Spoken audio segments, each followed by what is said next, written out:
Alright everyone, welcome. Today I've gone searching for the best Canadian dividend funds on the TSX and have put them all head to head to see which ones come out on top. So whether you're looking for total return or current income or some much needed diversification inside your portfolio, you'll have your due diligence done by the end of this video. Now, the rules for this competition are as follows. So to make it onto the list, a fund must be, let me go down into the corner. There we go. So a fund must be a broad-based index, not interested in holding any sector-specific funds or like the only utilities or only financials or only energy. We want the entire market to choose from.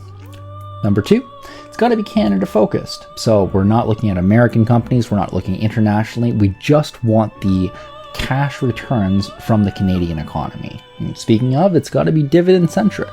So no total indexes, no nothing across that. We want dividend funds. As if you are a dividend investor, this is exactly what you want.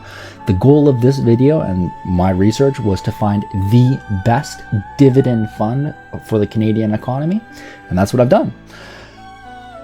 And finally, number four, all funds must be 1 year old or older. Sometimes funds come out and people get excited about them very quickly. I personally like to see some more returns, and I like to see how it evolves over a little bit more time. I think anything short, I think 1 year is quite generous. Actually, normally I like to see at least 3 years returns to get some proper data and some actual analysis on how the fund is going and how it's progressing, particularly in their first year. A lot of these funds can have some modifications and changes going on. So I think that's being quite generous. With those rules in mind, this leaves us with 16 funds to capture the dividends of the Canadian economy. And today we're going to be looking at and ranking all of them. Now, I've performed my own due diligence on each of these funds, spending at least an hour reviewing their methodologies, their holdings, historic prices, distributions, total return, stability, and my own estimation of how they would fit in a good portfolio. Of course, I recommend you do the same for yourself, but consider this a cheat sheet, and I'll be covering everything essential that you need to know. By the end of this video, you will be an informed investor. Now, needless to say, this video took a lot of time to make. Now, I've really enjoyed making it for you, and if you enjoy watching it, please hit the appropriate YouTube buttons, like, comment, subscribe. So, with that out of the way, with 16 funds to cover, let's jump right in. Starting off with number 10. Yes, number 10. This is my list, and I promise it will all make sense at the end. Number 10 to start off with, we have NDIV, the National Bank Canadian Dividend Income ETF. Okay, so why does this baby take the absolute bottom of the list? Well, to start off with, this has a total expense ratio of 63 basis points.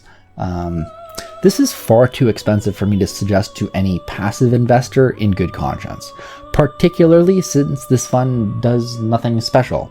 It's essentially just a wrapper holding a group of Canadian companies that pay a dividend. This is nothing special or unique, really. On top of that, this fund isn't even true to its namesake and invests internationally as well. I was very disappointed when I saw that. For a fund that's been holding US equities, it should be blowing its competition out of the water, but it has not. It's seen equal or underperformance to other comparable funds, which brings us to point number, or possibly disqualifier, number 3. It's relatively new. Launching back in February of 2021, we don't have a long history of returns to compare it against, and the returns we are looking at don't inspire me to invest. As a final nail in the coffin, NBI can't even be bothered to tell us how many holdings are inside of this fund, instead just saying not available, or data not available. Typical awful Quebecois service. So, if you hold this fund, I'd consider swapping it into any alternative on this list immediately. So, In conclusion, for NBI, now that we can wrap this up, our due diligence done, this fund has high expenses and doesn't exclusively focus on Canada, as the name implies. I do not recommend that anyone invest in this fund. Alright, and next up in the number 9 slot, we have DXC, the Dynamic Active Canadian Dividend ETF. And immediately, let's take a look at that staggering total expense ratio of 0.9%.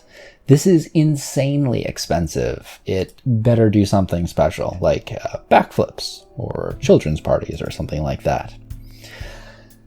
And if you're ever curious, it says the MER is 0.84 right there. Always go to the total or to the ETF facts. It'll have the total expense ratio down there, and that's what we're actually paying. So that's what we care about. Of course, they're going to be advertising a cheaper or alternative. Now, where was I? Yes. So, and we immediately see that this fund does something that we don't want it to do. This is another fund that invests internationally despite having Canadian proudly displayed in the title.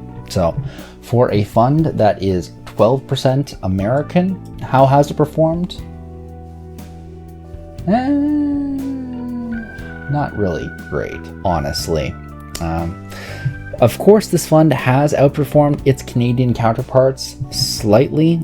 However, anyone who's been paying attention to any sort of trading data should know that it should be way outperforming. So for the crimes of an extremely high expense ratio and underperformance, DXC takes second to last place on the list. So my conclusion is the same as NDIV. This fund has high expenses and doesn't exclusively focus on Canada, as the name implies. I don't recommend anyone invest in this fund for any reason. And in the number 8 spot, we have HAL, the Horizons Active Canadian Dividend ETF. And starting off, we're going to recognize a common theme with these funds, and that's an expense ratio that is just too darn high. There is no good reason that us hardworking Canadians should have to pay this much for an investment opportunity that is mediocre at best. So why do I say mediocre? Well, the returns have been lackluster, to say the least. Here we are on the main fund website, and we see a 10-year return of just under 7% seems quite reasonable, but as we scroll down a little bit more, we can see that this is another fund that is a liar. It's not strictly Canadian, but has some US holdings and some Bermudan holdings as well. Very curious. Okay, interesting. And also, this one has quarterly distributions. Most payers on this list will have monthly distributions, so you'll be paid out regularly, whereas here you gotta wait for it. Slightly disappointing for dividend investors. And how has it performed recently?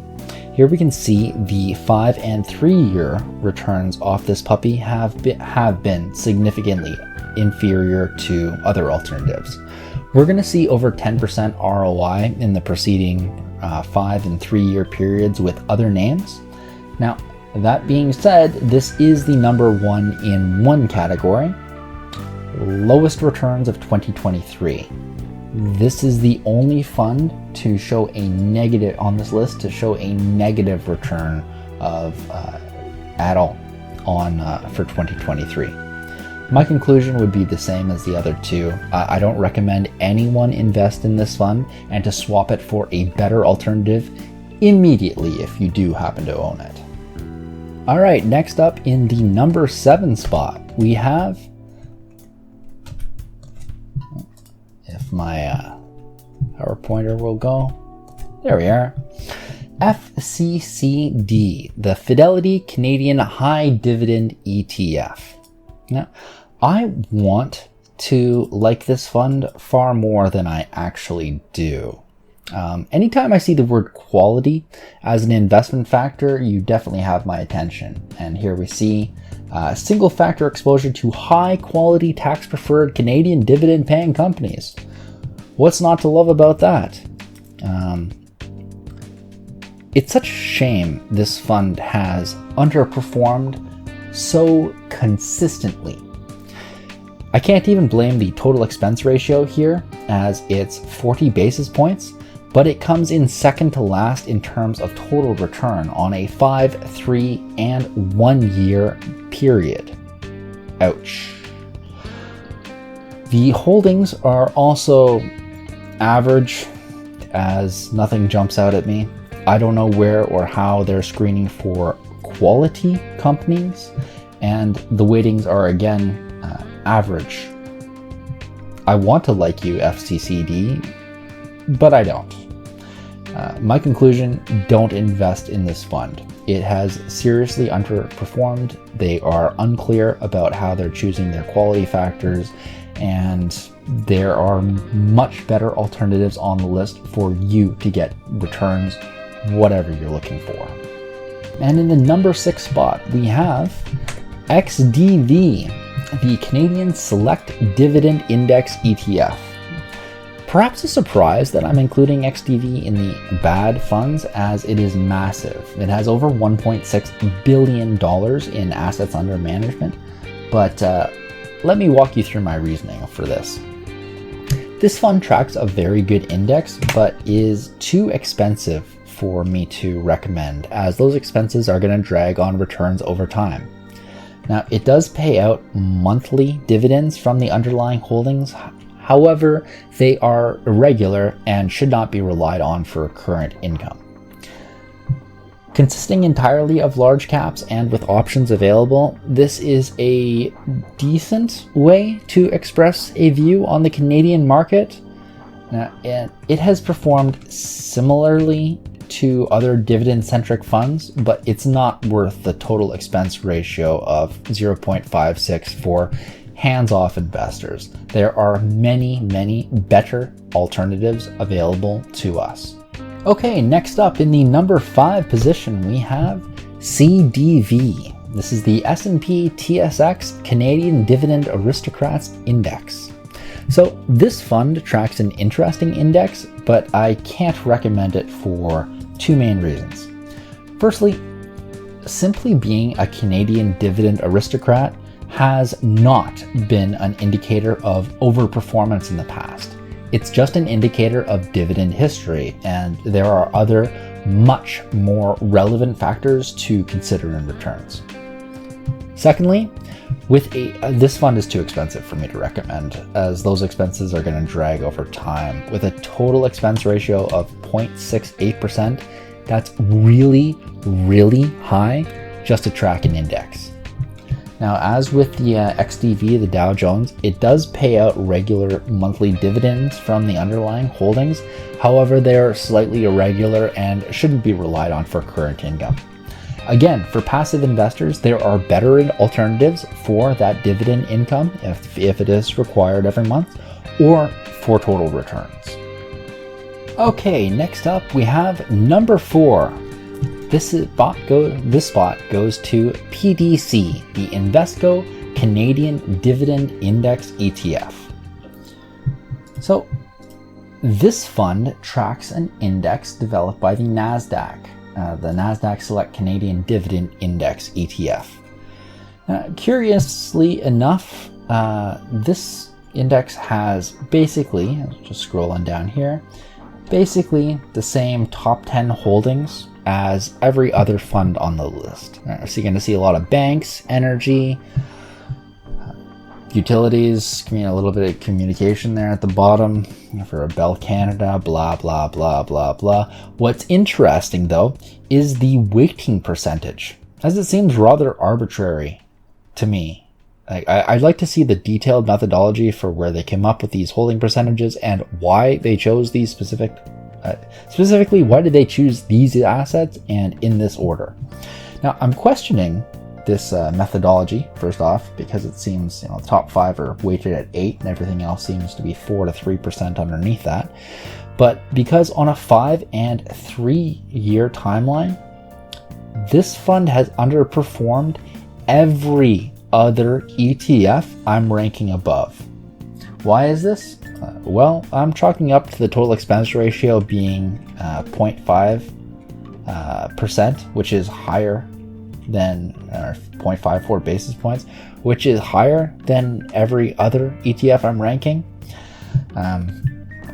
This is nothing special. If you hold this, I'd swap it out for a much better alternative immediately. There's simply better alternative vehicles available to us for much, much cheaper. All right, and for the third best Canadian dividend ETF out there, we have a three-way tie, actually.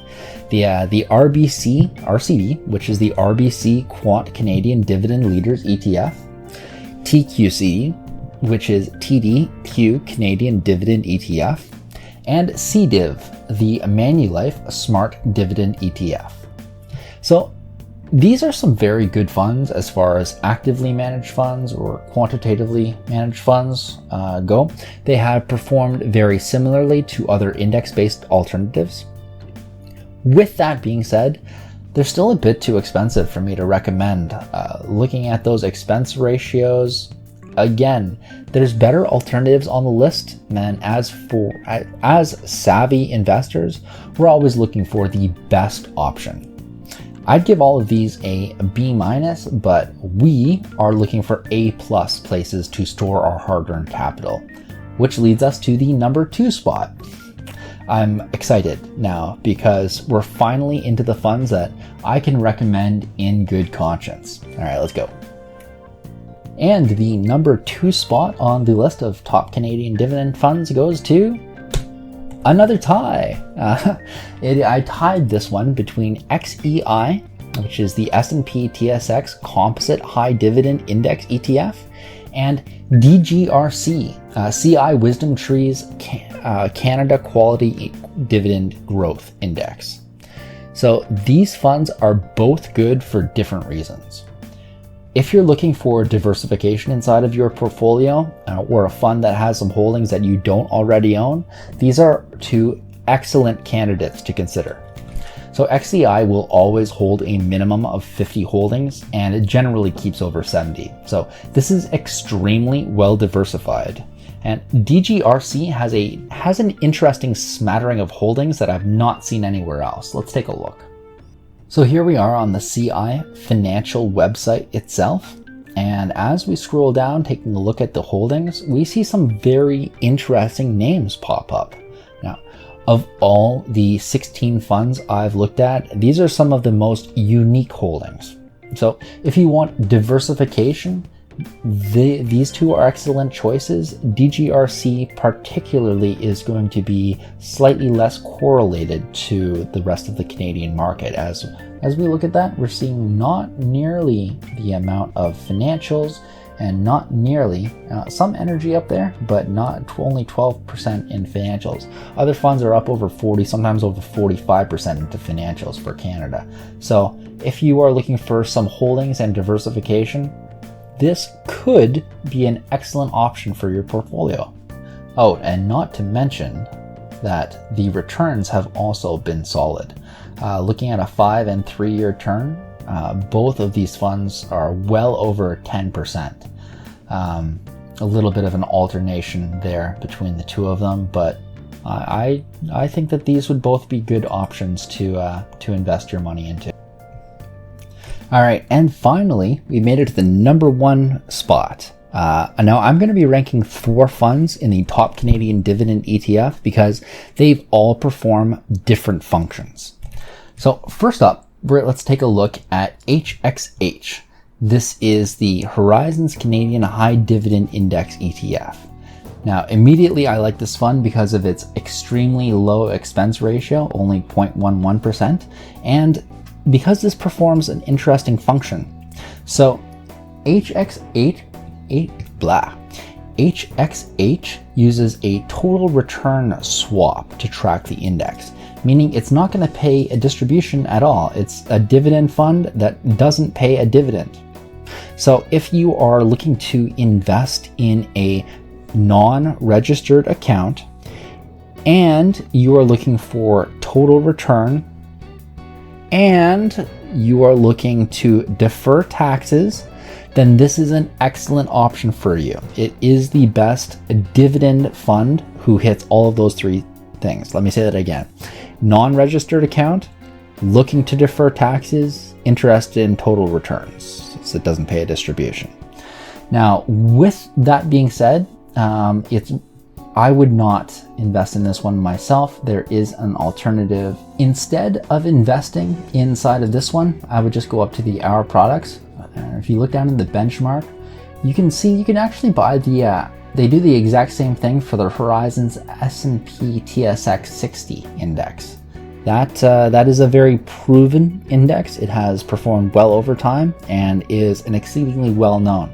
So that might be one for you to look into if you are interested in this very, very, very specific fund for your needs.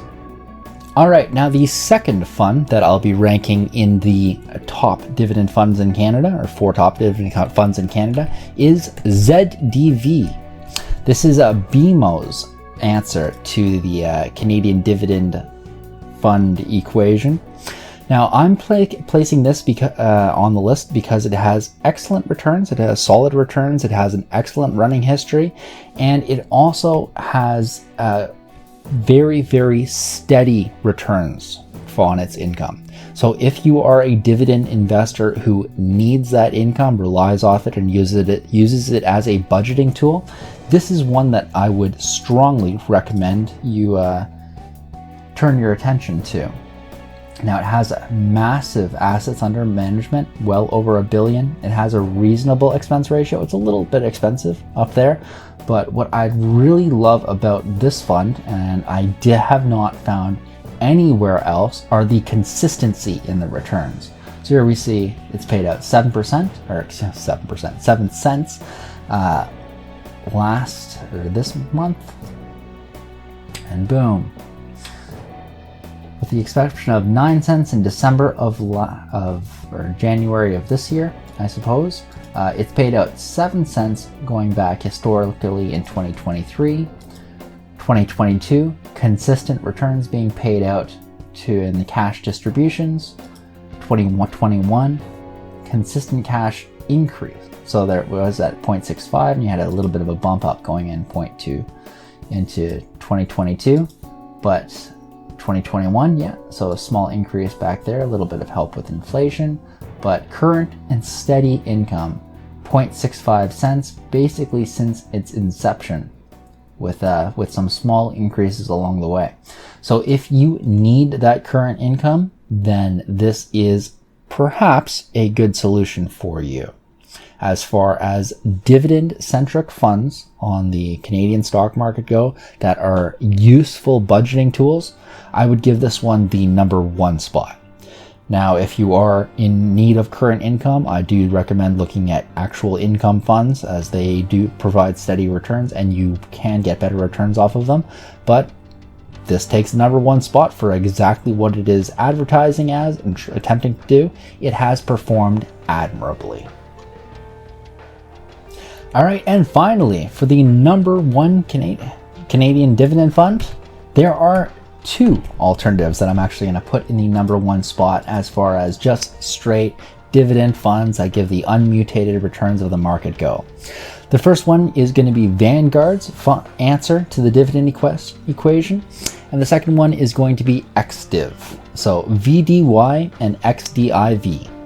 So I like both of these funds for a variety of different reasons. First of all, they both have extremely low cost percentages. So 14 basis points and 22 basis points for each of these. Very, very affordable. Now, VDY has done extremely well. It is an over the past 10 years, if you wanted to invest in a solely dividend-centric fund, this has been the best way to do it in terms of total return. It has a very long run time. It pays out stable, slowly increasing dividends from the underlying holdings, which are the largest essential companies in Canada. And it is a very, very easy way to capture the dividends of Canada's largest infrastructure stocks with a carefully curated 52 holdings. Now, XDiv, on the other hand, is slightly cheaper, and it has only 17 holdings. It is very, very quality specific and has some interesting weightings from them. It actually caps the common stock at 10%. Yeah, I just pulled it up here. So it's the MSCI Canada High Dividend Yield 10% Security Capped Index net of expenses. So they're taking a look at the holdings themselves, and here we don't even need to look at the top 10. We can look at all of them because there are only 17. We can see that, yeah, it's getting close to 10% for some of the top holdings, and all of these are going to be extremely well known. This is a fund for people who don't need diversification, who are just interested in getting the best companies out there and buying and holding forever without any need to look at that or to look again in the future. They're just simply dollar cost into. So Manulife, Royal Bank, Pembina, Sun Life, Toronto Dominion. It has a good mix of financials, energy, utilities, communication inside of there, and is essentially what you need. Either of these two options would fit well inside any dividend investor's portfolio, and you can't go wrong either way. Now, it really is dependent upon you. So XDiv has slightly more steady returns, whereas VDY is a little bit more erratic. However, VDY has a longer running history and has shown itself to slightly outperform on a 5-year timeline. 3 years, there's not too much of a difference between the two, and 2023 was rather chaotic in general. So, but again, these two are very high up on the list and they've both performed well. If I were to recommend to somebody who is a new dividend investor and just looking for the best funds on the market for themselves to get started in, I would say split it between VDY and XDiv. You really can't go wrong with either one of these funds, dollar costing or averaging your money into. They will perform well over a long time period and are assets that you can buy and hold forever and just simply collect the dividends off of. Every dividend investor's dream. And there we have it. So I have gone through every dividend-centric fund in Canada. Let's split them. Let's go through them all, going from the bottom to the top. So at the very bottom, we have these three down here. I've ranked them at the bottom because of their poor returns. They are not exclusively Canadian. I would expect them to perform better, and lower assets under management. There's not much to like about these funds. Don't invest in any of them. I'm sure that they're very good money makers for the companies themselves, or investment firms themselves. However, they are not the best alternatives for us as investors. Next up, we are in the bad funds, and I've included only two in here. Now, they're not awful investments per se. You would have done okay if with your holding period over the time period of them, other than FCCD over the last year. However, we are looking for A+ places to store our capital, not bad funds, and certainly not willing to pay 56 basis points, Mr. XDV, for some mediocre returns. Simply unnecessary when we live in the future, and there are so many good alternatives available. Next up are the average funds. So I broke this down. Put down CDZ and PDC into their own categories, as I think that these are both okay funds. They both do interesting things, and I think that I'm glad that they exist, we'll say. Particularly CDZ, the Canadian Dividend Aristocrats. That is an interesting fund. I'm glad it exists. I wish it cost less money to hold. I wish it was cheaper, and I wish it were a better investment vehicle. PDC itself, it's done decently on a 10-year timeline, coming in at, looking at third place down there over those specific time periods. However, again, you're paying more for a fund that does a rather arbitrary job and has underperformed due to its alternatives. And then finally, to round out the average funds, we have CDiv, Manulife's answer, TQCD, which is TD's answer to the dividend fund, and RCD, which is RBC's answer to the dividend fund. These are, just as banks, as investment companies, and as investment firms, it makes a lot of sense that they would want to present their own alternatives to the market. They've all done average as well, but for us savvy investors and for us people who take an active interest inside of our finances, there are better alternatives available. Speaking of, we have 2 diversification ideas up there. So first up, XEI. XEI is a very, very, very popular fund, over $1.5 billion under assets under management, and is popular on a lot of forums. Now, I do put it under the diversification category because I don't believe that diversification for the sake of diversification is a good idea. I think that getting the best returns is what the goal is, and that you should be investing for a purpose. With XEI, you're essentially saying that you're a dividend investor, however, you don't know anything, and which is okay. However, you will not have as high returns by accepting that understanding, as played out in the numbers here. Then finally, DGRC. I really like this fund. However, I like it for its specific reasons. I like it because it is different from all other Canadian dividend-centric funds. And I do believe that if you are an active investor who is looking for a different place to put your money, this is one that will be uncorrelated to the other names that we have on the list here. So is a good alternative that has very solid returns and should be worth a look for you. All right, and finally, we came to the number 1, the best Canadian dividend funds available to us as investors on the Toronto stock market. Bottom of the list, we're going HXH. This is the Canadian High Dividend Index ETF. Love that extremely low basis point expense ratio. It's performed well, but remember, this is for non-registered accounts and doesn't pay a dividend, so you are deferring your taxes. If you just want number to go up, this could be a good option.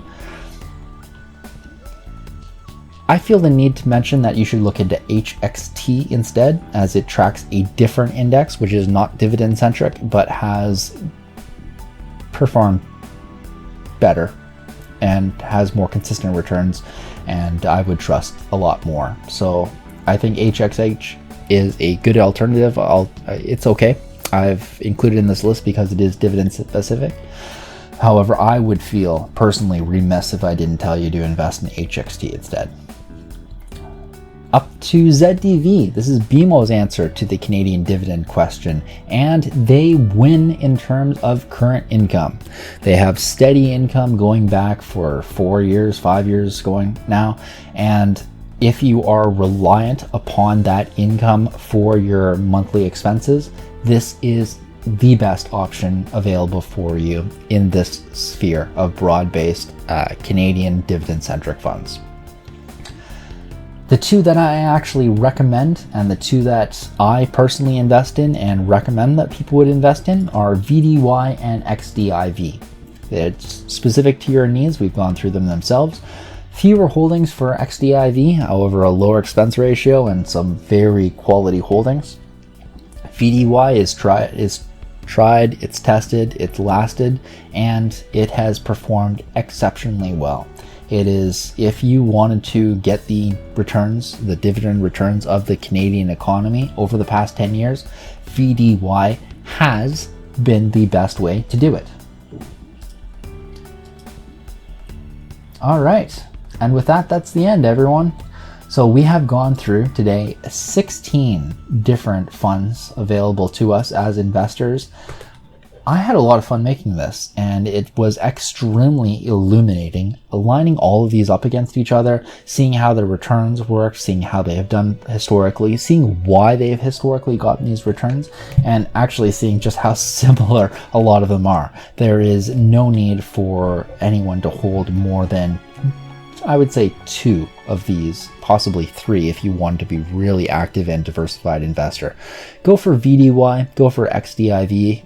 split it between the two, enjoy your dividends coming in on different days of the month, keep reinvesting it. And I just want to remind you, if you're an investor, you are ahead of the competition by a large margin. Most people don't even look at this, and if you do hold out one of the funds that I have not personally recommended, that's okay.